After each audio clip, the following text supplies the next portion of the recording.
ان کا ایک اعلیٰ مقام ہے, لیکن مس یوز ہو رہا ہے. آپ دیکھیں ایک ایک اسٹاپ پہ جائیں, ہر جگہ پہ دیکھیں آپ کو ٹرانسجینڈر ملیں گے, تعداد میں نہیں, اور وہ ریئل ایکچولی وہ مرد ہے اور انہوں نے خواتین کے کپڑے پہنے ہوئے ہیں, ٹھیک ہے. اس میں وہ بھیک مانگتے ہیں, دوسرے سیکشل جو ان کے ہے کرائمز وہ ان میں انوالوڈ ہیں, اور کافی ویلدی ہیں, اور ان کی ارننگ کافی ہے, نیٹ ورکس بڑے ہیں, ٹھیک ہے. اور یہ ریسنٹلی ایک ہزارہ کی ایک مسجد کے امام تھے, اور ان کا یہ واقعہ سامنے آیا کہ وہ امام مسجد ہونے کے باوجود انہوں نے لبادہ جو تھا وہ اپنا ٹرانسجینڈر کا وہ کر کے, اور پھر انہوں نے یہ کام بیکاری والا شروع کیا ہوا تھا. وہ جیسے میں نے ابھی بتایا تھا, اتنے مل پہندے تقدیراں دے, اتنے کنگرو ناز زنجیراں دے, اتنے کھرے تے کھوٹے وک جاندے, اتنے چند دے ٹوٹے بھی وک جاندے. مفلسی سب سے بڑی لعنت ہے, وہ اپنے فائنینشیل گینز کے لیے. پھر بات ادھر ہی آ جاتی ہے جب بابا بلے شاہ صاحب نے فرمایا کہ رج کھان دیاں ساریاں مستیاں نے. بندہ غلط کام دو وجہ سے کرتا ہے, ایک مجبوری سے کرتا ہے اور ایک مست ہو کے کرتا ہے, ٹھیک ہے. تو جیسے اس میں ڈیزائرس کی بات میں نے کی تھی, تو یہ اس میں بھی وہی بات ہے, یہ خواہشات کی اپنی ایول ڈیزائرس کی تکمیل کی جاتی ہے.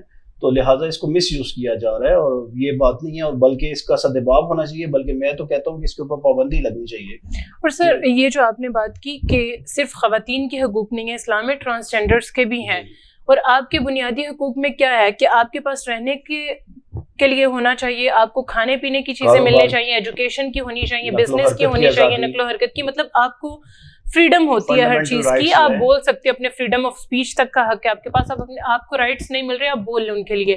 لیکن یہاں پر سوال یہ ہے کہ جب آپ کے یہ بنیادی رائٹس ہیں, آپ ایک آزاد اسلامی ریاست میں گھوم پھر رہے ہیں, آزادی کے ساتھ کھا پی رہے ہیں, زندگی گزار رہے ہیں, تو پھر ٹرانسجینڈر ایکٹ کی یا اس بل کو لے کر آنے کی, اس کو پاس کرنے کی ضرورت ہی کیوں پیش آئی؟ اب بات سے بات نکلتی ہے. ابھی آپ نے کہا کہ فنڈامنٹل رائٹس کا آپ نے ذکر کیا. فنڈامنٹل رائٹس جو اکارڈنگ ٹو یہ جو کانسٹیٹیوشن اگر بات لا جو ہے وہ یہ ہے کہ 600 BC میں میگنا کارٹا نام کا ایک قانون چارٹر پاس ہوا تھا. اس کو کہا جاتا ہے کہ وہ وہاں سے دنیا میں سلیوری ختم ہوئی اور فنڈامنٹل رائٹس ملے. کب ملے؟ 600 BC میں, ٹھیک ہے, بیفور سینچری 600 اس طرح کہا جاتا ہے.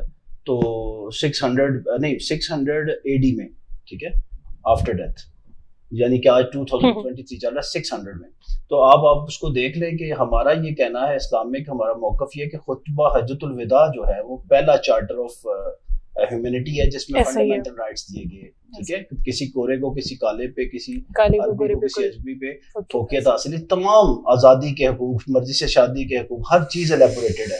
تو ہمارا چارٹر تو وہی ہے, بلکہ دنیا کا بھی. اگر آپ ڈیٹ وائز بھی دیکھیں تو میگنا کارٹا اس سے کافی بعد آیا ہے, اور یہ جو آپ کا ہے ہمارا خطبہ حجۃ الوداع ہے, اس میں پہلے حقوق دیے گئے ہیں. اور تیسری بات جیسے میں نے پہلے بتا دیا, یہ تو ایک سازش ہے, یہ الیبوریٹ کرنے کی کوشش ہے. اور دیکھیں ایک سازش اور بھی کرتے ہیں کہ ہر 5 سال بعد 2 سال بعد وہ ہمارے جو نبی کریم صلی اللہ علیہ وسلم ہے جو ان کی نبوت پہ اٹیک کرنے کی کوشش کرتے ہیں, یا اس طرح کو کوئی شوشہ چھوڑ دیتے ہیں. لیکن یہ بات ان کو ایک مسلمہ حقیقت ہے کہ مسلم ہر بات پہ اکٹھے ہو سکتے ہیں, لیکن جب نام مصطفیٰ آتا ہے صلی اللہ علیہ وسلم, جیسے آپ نے TLP والا وہ واقعہ آپ کی جب اس میں میچ کرتی ہے تو آپ نے دیکھا ہوگا, اس وقت بھی پوری کھڑا ہو گیا. اور یہ پورا اسلام ایک طرح پوری دنیا میں کھڑا ہو جاتا ہے, اس میں کوئی تفریق نہیں رہتی کہ وہ شیعہ ہے, سنی ہے, وہابی ہے.